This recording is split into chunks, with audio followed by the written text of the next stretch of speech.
அனைவருக்கும் கணித வணக்கம்.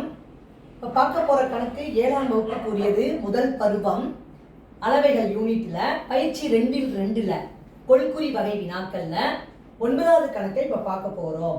பரப்பளவு 96 சதுர மீட்டர் மற்றும் பக்க அளவு 24 மீட்டர் கொண்ட சாய் சதுரத்தின் உயரம் அப்படின்னு கேள்வி கேட்கப்பட்டிருக்கு. ஆப்ஷன் கொடுத்துருக்காங்க.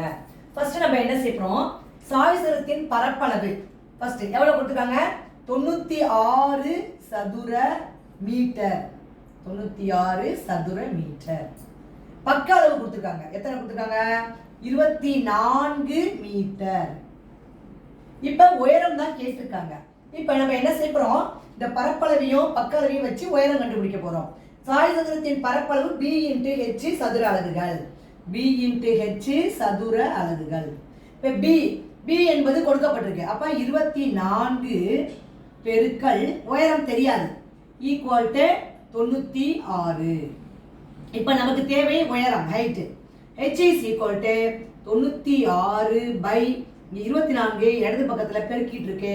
அது வலது பக்கத்துக்கு வரும் பொழுது வகுத்தலுக்கு வந்துடும். இப்ப சுருக்க போறோம். 8ஆம் வாய்ப்பாடுல 3 8 24 1 8 16ல 2 8 16. திரும்பவும் இந்த 12 3 சுருக்கலாம். 3ஆம் வாய்ப்பாடுல 1 3 3 4 3 12. அப்ப ஆன்சர் வந்து என்ன வருது, 4 மீட்டர் உயரம். அப்ப therefore சாய் சதுரத்தின் உயரம், சாய் சதுரத்தின் உயரம் is equal to எத்தனை வந்திருக்கு, 4 மீட்டர். சாய் சதுரத்தின் உயரம் எவ்வளவு, 4 மீட்டர். அப்ப இந்த கணக்குக்குரிய விடை வந்து 4 மீட்டர். புரிஞ்சுங்களா?